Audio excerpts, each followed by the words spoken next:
Welcome to Choice Classic Radio, where we bring to you the greatest old-time radio shows. Like us on Facebook, subscribe to us on YouTube, and thank you for donating at choiceclassicradio.com.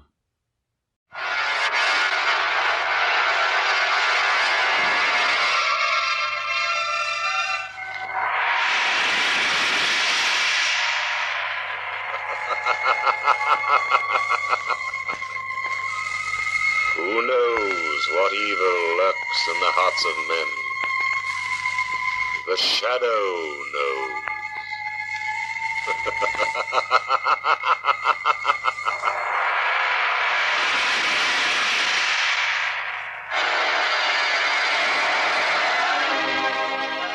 Once again, we bring you the thrilling adventures of The Shadow, the hard and relentless fight of one man against the forces of evil. These dramatizations are designed to demonstrate forcibly to old and young alike that crime does not pay.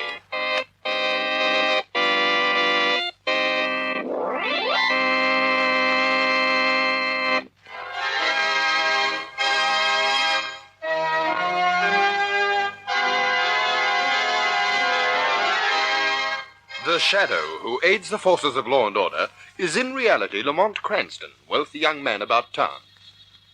While in the Orient, Cranston learnt a strange and mysterious secret: the hypnotic power to cloud men's minds so they cannot see him. Cranston's friend and companion, the lovely Margot Lane, is the only person who knows to whom the voice of the invisible Shadow belongs. Today's drama, Murder by Candlelight.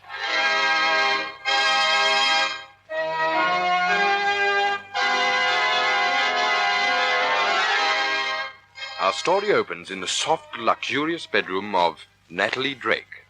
She is being fussed and petted by her old maid, Emmy, as she prepares to go out. No, Emmy, not the pearls. I shall wear the emeralds tonight. Oh, you are so beautiful, madam. It must be wonderful to always be so young and beautiful. And loved, Emmy. What good is beauty and youth without love? No man can resist you, madam. I must be more than beautiful tonight. Oh, but you're singing, madam. You mustn't neglect that for any man. You haven't practiced your vocal exercises today. Yes, I have, Emmy, while you were out shopping. Now, have I everything? I believe so, madam. Emmy, how careless of you. You nearly let me forget the most important thing. You get me that little phial of poison?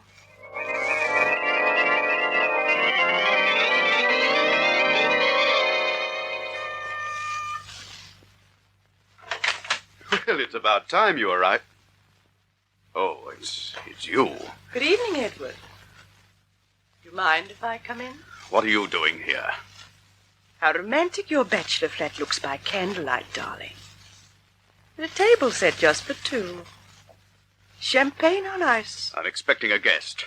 That's not very gracious of you. I told you never to come back here. I've been very generous with you, Edward. Yes, and I needed the money desperately. But I've paid you back the way you wanted it, with lies. Edward. With rotten, filthy lies. Edward, I told you never to say that again. Get out. Leave me alone. I never want to see your face again as long as I live. All right, Edward. Shall we have a farewell drink? Then will you go? Yes, I'll leave then. Will you pour the wine? Yes. Pink champagne. Is that her favorite, too? Is she as beautiful as I am, Edward? Edward. I said, is she as beautiful as I? I'll never gaze on a woman as lovely as you again. Thank you, darling. Delicious, isn't it? Champagne, you poisoned it. You're right, darling. You never will gaze upon any woman as beautiful as I am. Again.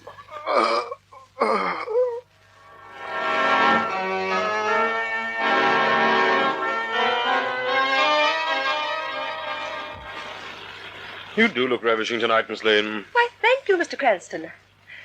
Oh, it's fun to be going to a real slap-up dress affair again. I'm surprised the Martins didn't tell me that you were coming too. Martins? Is that where you're going? Oh, yes, of course, aren't you? No.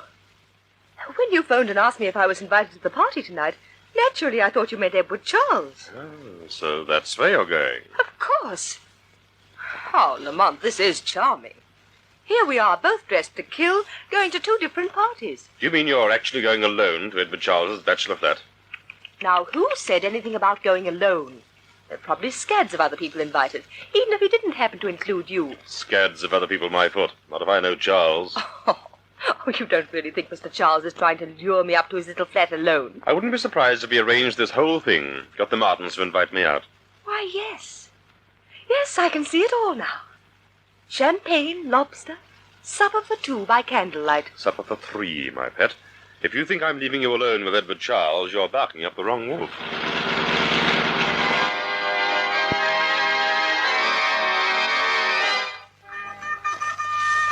Oh, really, Lamont, you don't have to ring the place down. Mr. Charles isn't deaf. He's old enough to be. Lamont, you don't actually think I would have come here alone if I wasn't sure there'd be other guests? No, of course not, darling. Oh, that's strange.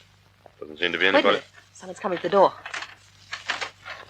Oh, Mr. Charles, good evening. She said I'd never gaze on any woman beautiful again. Mr. Charles, what's wrong? I'll never gaze upon a fiend as vicious.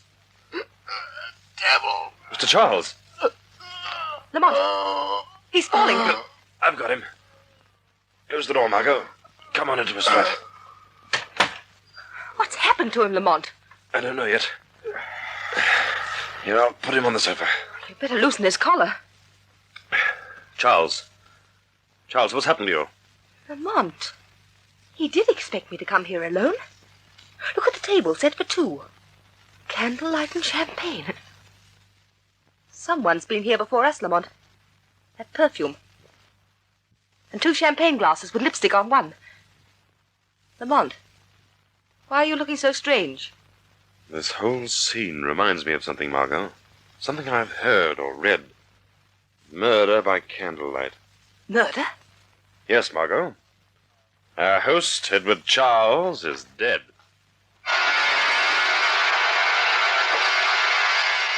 Sorry to have to bring you down here to the department, Lamont, but you and Margot did find the body first. Find the body, Commissioner Weston?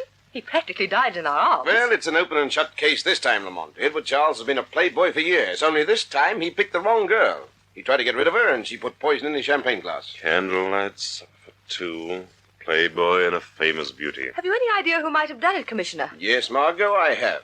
A tall blonde by the name of Anita Jane, a showgirl in the Strip and Tease Review. Why, the lipstick on the champagne glass was the same type used exclusively by showgirls. He called her a fiend, a devil. This Anita Jane's been stringing this Edward Charles for what she thought she could get out of him. Then she must have found out he was broke. You really think she did it? I know she did it. We just found out she left town an hour after the murder. She's still about somewhere. What are you talking about, Cranston? Oh, just daydreaming, I suppose. Something about that scene haunts me. Candlelight, champagne, supper for 2. Well, the police can't work on daydreams, Lamont. What we need is evidence, concrete facts and proof. I hope you get all the evidence on Anita Jane, Commissioner. I really do.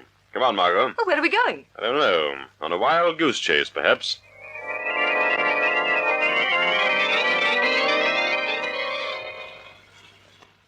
Lamont, are we going to drive around all night? I could just remember, Margot. Remember why that scene in Edward Charles's flat should seem so familiar to me now. Well, I really can't see what that's got to do with the murder.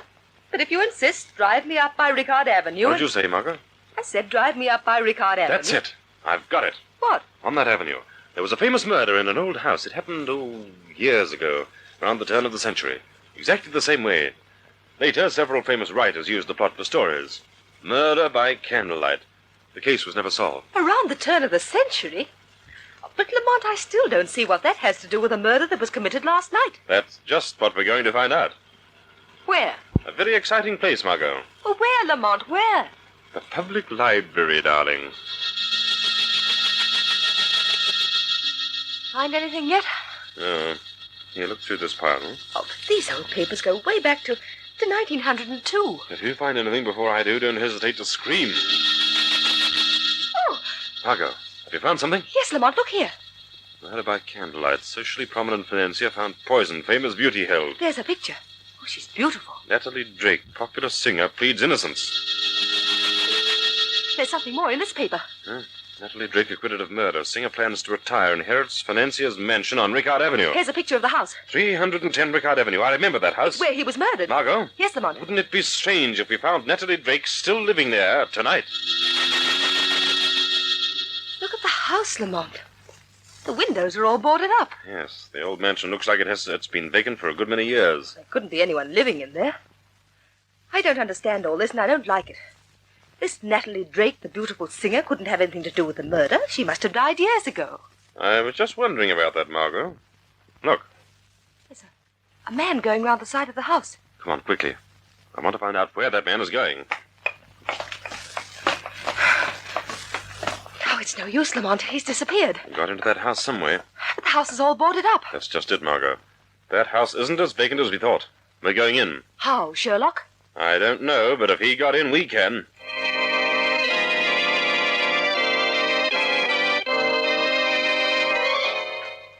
Darling, how charming of you to want to see me tonight. Yes, I've got something to tell you. It can wait. Come in. I've had Emmy set the table for us. I'm not hungry tonight. Darling, don't be so distant. It's all finished between us. Finished. Oh, is it? Yes, I'm leaving town. I've been very generous with you, Dan. There are some things I can't do for money. You make me sick all over. You, this house, you're rotten clean through. Dan. Dan. Let's have one last farewell supper together.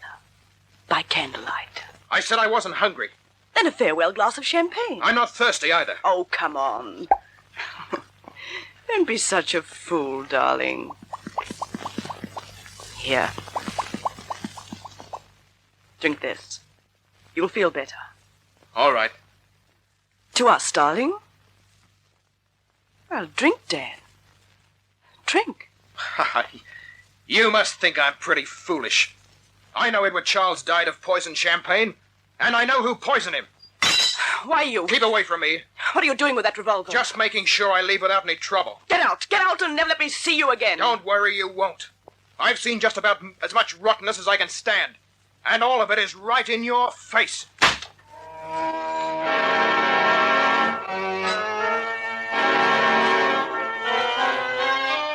Oh, it's no use, Lamont. We've tried every door in the place. Margot, look. There he comes. Around the side of the house. Aren't you going to stop him? No, he wouldn't talk to me here. We're going to follow him, Margot, as the shadow, and find out what he saw in that house tonight.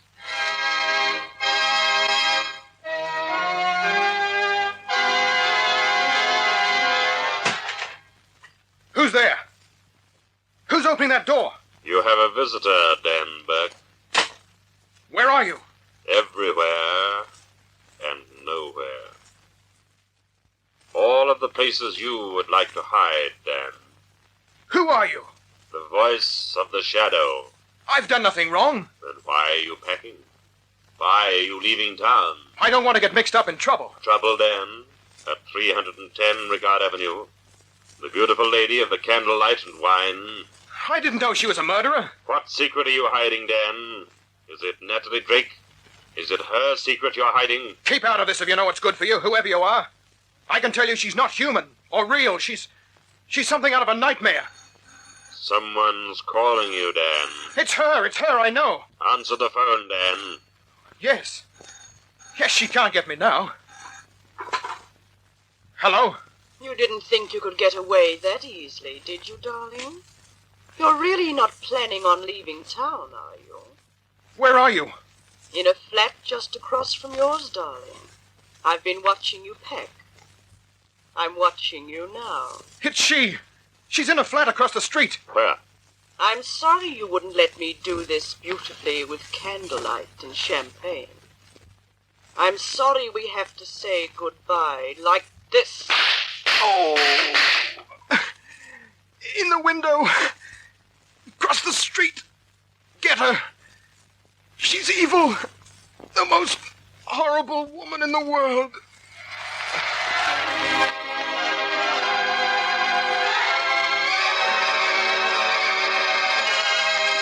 We'll return to tonight's shadow adventure in just a minute.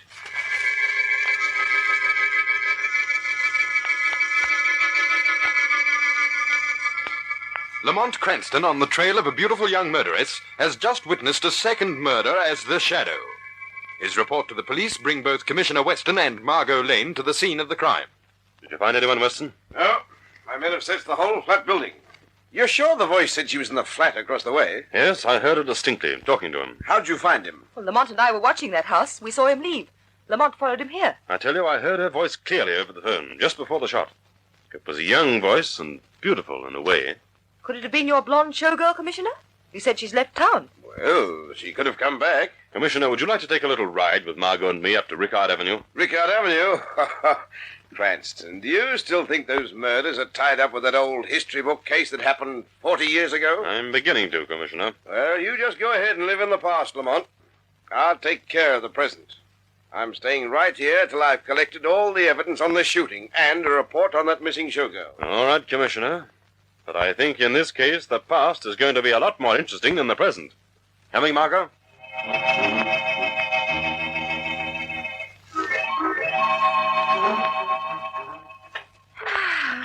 Why don't you try saying open sesame? I think I've got it now. There we are, Margot. A twist of the wrist and... Darling, you're wonderful. I didn't know picking locks was amongst your many talents. Oh, you must call me sometime when you've forgotten your keys. After you. But I only came because I thought you couldn't get in. Want to wait in the car? Oh, no. No, if I'm going to be scared to death, I'd rather be with you. Oh, it's pitch black in here. The window's boarded up. Did you bring the torch? Yes. Here. Look at the furnishings here in the hall, Margot. They haven't even been covered. Everything must be exactly as it was when I took the body away. The financier, you mean? Back in 1902. Yes. Look at that long stairway. And those pillars over there. That's the entrance to the parlor. So quiet. The dust and these thick carpets. You can't even hear our footsteps. Look in here, Margot. Those vases. Filled with dead flowers. Lamont, I'm frightened. It's like waking the dead. This is a dead world, Margot. The whole house is a tomb. What's that over the mantel? I don't know. There's a black cloth nailed over it. A painting, perhaps. We'll soon find out.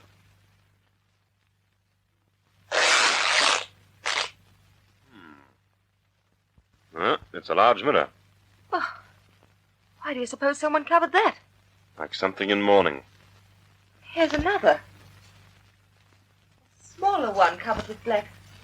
Down the wall over here. It's a painting of her. The one we saw in the paper. She was beautiful. Yes. Yet there's something strange the artist has caught. Something almost evil in those eyes. Margot, what is it? Something brushed past me. Look. In the beam of my torch. A black cat. Yes. I wonder how that... Cats. They stay near dead bodies, Lamont. Let's get out of here. Not now, Margot. If Natalie Drake's still in this house, I'm going to find her, dead or alive. What was that? Somebody laughing. Laughter of a young girl. There it is. Again. But where, Lamont? It's somewhere in this house. It's a voice again. Singing. It seems to be coming from underneath the floor. Somewhere... A young girl's voice. Natalie Drake was the singer, remember? She'd be old now. It couldn't be her. Lamont, look. Down at the end of the hall. Thin ray of light. Let's find out where it's coming from.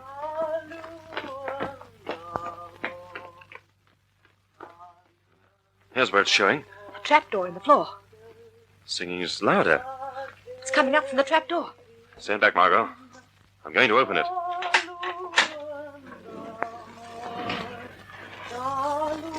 What is it, Lamont? What is it? Don't look. Don't look in that room. Is it as bad as that? It's pretty horrible, Margot. Come on. Come on, let's get out of here. No, you go and get Weston. Bring him and a squad of men right back here. You're going to stay? I'm going down into that room, Margot. As the shadow? Yes, to fight fear with fear. Go and get Weston, and hurry back.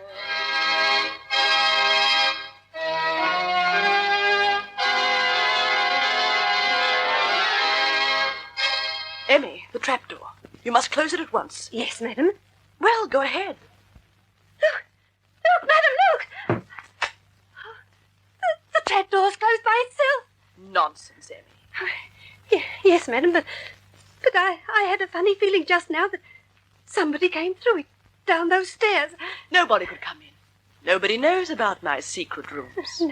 No, madam. Come and fix my hair. We've another gentleman caller tonight. I've the table all set for two. Champagne on ice. Will he be here soon, madam? Yes, soon. Your gentleman caller has already arrived, Natalie Drake. Who's that? The voice of the shadow. Someone did come in. I can't see anybody here. The shadow is everywhere, nowhere. But tonight the shadow comes to you with sin, shame, and murder on your hands. They've come for us, madam. They found us at last. Be quiet, Emmy. Yes, Natalie Drake. You have blood on your hands. First, the blood of your sweetheart, the man you killed in this house back in 1902. He knows. Emmy. You were acquitted of that. Your great beauty saved you then. The police let her go. You knew she was guilty. You knew she killed the financier, Emmy. I had to be faithful to her. Keep quiet, Emmy. You're in this too. In the murders of Edward Charles and Dan Burke, you knew she killed them too, Emmy. I begged her not to. Emmy, be still. I knew she hired the men. Gave the money to pay God to her. She paid the men. Yes. That's a lie. I didn't have to pay anyone. She paid them. Emmy, be quiet. I didn't know that she would kill them too. I said be quiet, Emmy. Put down that knife.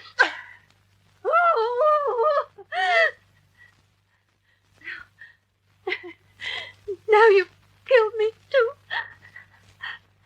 All I tried to do was to make you happy with lies. Everything was lies. Emmy. You're evil, Natalie Drake. Everything you touch is killed or destroyed. Now you'll pay for your wickedness. They'll never convict me. Never.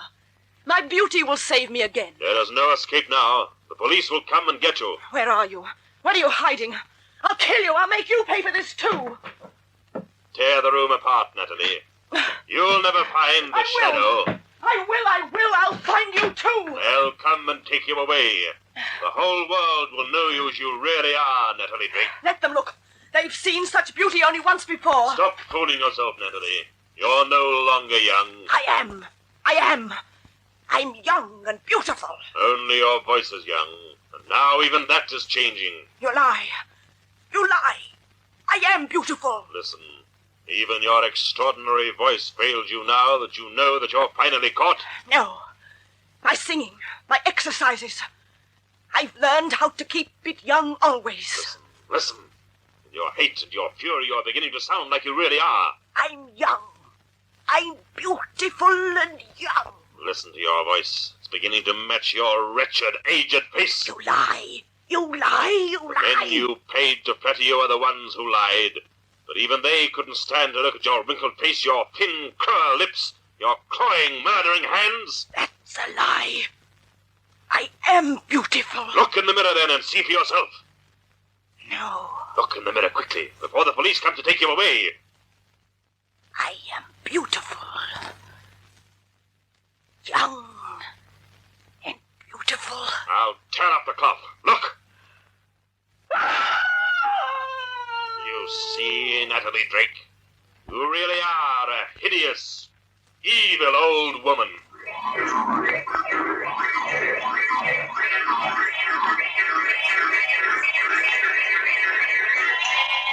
Well, Lamont, what do you think of that, eh?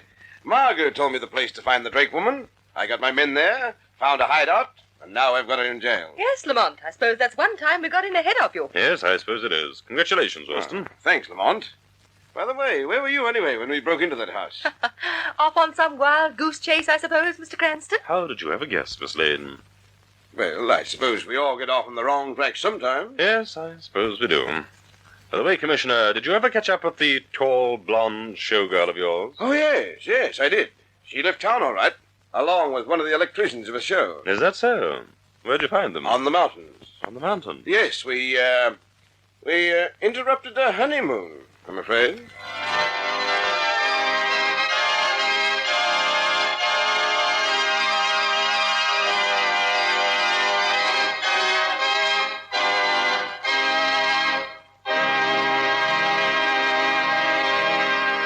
And so concludes today's Shadow Adventure.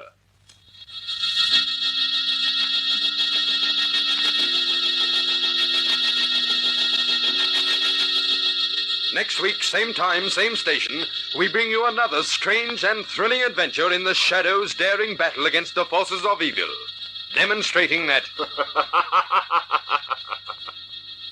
the seed of evil bears bitter fruit. Be sure to listen for this thrilling Shadow story.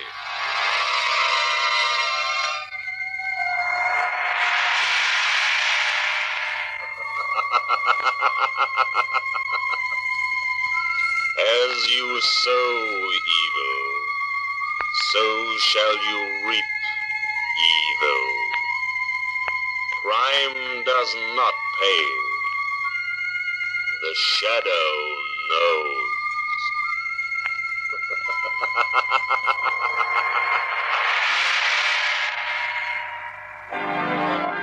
This feature is produced by Reg Johnston for Grace Gibson Radio Productions. A masterpiece of suspense.